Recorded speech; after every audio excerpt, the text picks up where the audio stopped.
Hello students, welcome back to my channel. आज हम पढ़ने वाले हैं causes behind the non cooperation movement. So ये वीडियो क्लास 11th के लिए है। Gandhian nationalism is the chapter. आज हम डिस्कस करेंगे नॉन कॉपरेशन मूवमेंट के कॉजेस, जैसा कि आप टाइटल से समझ गए होंगे। नाउ सबसे पहला जो कॉज था वो ये था कि जैसा कि आप पहले जानते हैं that the World War I was fought between Axis and the Allies। अब ये एक्सिस और एलाइज में कौन कौन सी जो कंट्रीज थी वो भी आपने पहले भी पढ़ा होगा। अब इसमें आपने देखा होगा कि इंडिया का नाम नहीं है, तो क्या इंडिया वर्ल्ड वॉर का पार्ट नहीं था? No, not actually, because India was a part of world war. Indians ने ब्रिटिश गवर्नमेंट को सपोर्ट किया था ड्यूरिंग द वॉर, एंड उसके लिए उन्होंने काफी मनी से भी हेल्प करी, जिसे लड़ाई चंदा कहते हैं। Around 21 lakh pounds, 6 crore and 21 lakh pounds दिए गए थे वॉर में इंडियंस के थ्रू। इंडियंस ने ब्रिटिश गवर्नमेंट को 6 करोड़ एंड 21 लाख पाउंड्स दिए थे, और गवर्नमेंट ने 12 करोड़ और 78 लाख पाउंड्स इसके अलावा दिए थे from the Indian budget world war के लिए। और सिर्फ पैसे से नहीं, इंडियन सोल्जर्स ने भी ब्रिटिश के लिए, ब्रिटिश कॉज के लिए लड़ा था वर्ल्ड वॉर में। They fought for the British cause. लेकिन इसके बाद ब्रिटिश गवर्नमेंट ने ना कभी उन्हें एक्नॉलेज किया, ना उनको कभी अप्रिशिएट किया इन सभी चीजों के लिए।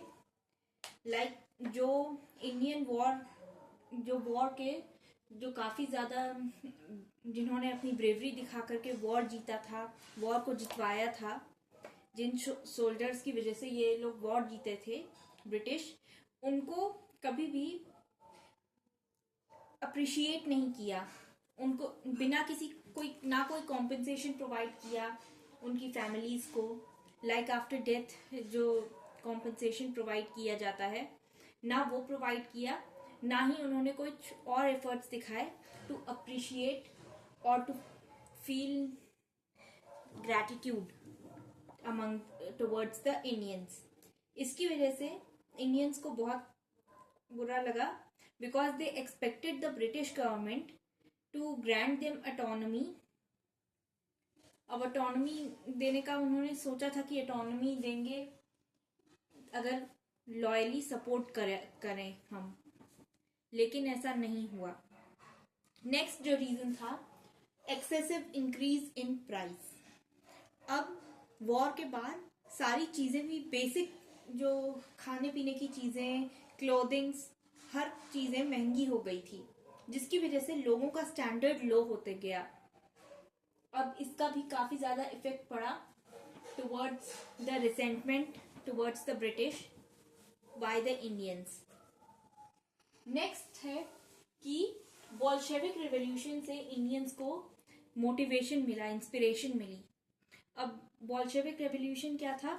एक मिलिट्री कूप था रशिया में जो हुआ 1917 में, जिसके बारे में हम 10th चैप्टर में पढ़ेंगे। And in this Bolshevik revolution the leaders Lenin and Stalin, they were able to overthrow an autocrat like Czar. So एक there was this autocrat ruler जिसको कि लीडर्स ने थ्रू मिलिट्री को ओवरथ्रो किया। अब अगला रीजन है, अब इससे इंडियंस को ये इंस्पिरेशन मिल गई कि अगर रशियंस ऐसा कर सकते हैं तो हम क्यों नहीं, और and they decided to launch this non cooperation movement. Next है कि रॉलेट एक्ट और जलियांवाला बाग ट्रेजेडी के बाद इंडियंस का ट्रस्ट ऑलरेडी शैटर हो गया था, because it was very repressive, और रॉलेट एक्ट तो काफी ज्यादा एंटी डेमोक्रेटिक था, like arresting a person without trial. Next है कि मुस्लिम्स का खिलाफत इशू भी था। अब मुस्लिम्स का जो खिलाफत इशू था उसकी वजह से भी दे वर discontented and they decided to support the Congress in the non-cooperation movement. So now let us discuss the phases of the non-cooperation movement. तो ये 3 phases में चला था। पहले फेज में जो कि चला था जनवरी टू मार्च 1921 में, जो कि इसका स्टार्टिंग फेज था, उसमें the movement leaders decided to boycott the schools, colleges, law courts, हर चीज को बॉयकॉट कर दिया था। चरखा के यूज को प्रमोट किया गया और जो स्टूडेंट्स थे उन्होंने भी काफी अच्छे से काफी एक्टिवली पार्टिसिपेट किया। प्लस कई सारे टॉप लॉयर्स जैसे C.R. दास या जिन्हें देशबंधु भी कहा जाता है, मोतीलाल नेहरू, डॉक्टर राजेंद्र प्रसाद, सरदार वल्लभ भाई पटेल, सैफुद्दीन किचलू जैसे कई सारे लीडर्स ने कई सारे लॉयर्स ने अपनी लीगल प्रैक्टिस गिव अप कर दी थी। They were also the leaders who supported this non cooperation movement, so they gave up their legal practices. अब सेकेंड फेज जो आता है उसमें एक तिलक स्वराज फंड के थ्रू 1 करोड़ का कलेक्शन किया गया। अब इसमें क्या हुआ, इस मूवमेंट ये जो मूव लिया गया ये क्यों, फॉर इंस्टॉलिंग 20 लाख चरखास 20 लाख चरखास को इंस्टॉल किया गया, प्लस 1 करोड़ कांग्रेस मेंबर्स को एनरोल किया गया इसके थ्रू। नेक्स्ट है जो थर्ड फेज है, इसमें कांग्रेस एकदम रिवोल्ट तक पहुंच गई थी। They were on the verge of revolt. Meanwhile Mahatma Gandhi ने गुजरात में बरदोली में एक नो टैक्स कैंपेन स्टार्ट किया, जो कि एक मास सिविल डिसोबीडियंस मूवमेंट था। बट इसके स्टार्ट से पहले ही, इसका जहां ठीक से शुरू हो सके उसके पहले ही चौरी चौरा इंसिडेंट हो गया यूपी में, जिसमें काफी ज्यादा वायलेंस हुआ, बहुत ज्यादा मॉब वायलेंस हुआ।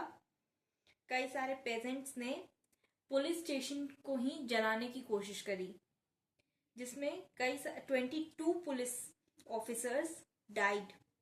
This incident happened on 5th February 1922. It happened on 5th February 1922. The Chauri Chaura incident, जिसके बाद नॉन कोऑपरेशन मूवमेंट को गांधी जी ने स्टॉप कर दिया, इसे डिसकंटिन्यू कर दिया, because he didn't wanted any sort of violence. So आज की वीडियो में बस इतना ही। अगली वीडियो में हम आगे की बात करेंगे, आगे चैप्टर को कंटिन्यू करेंगे।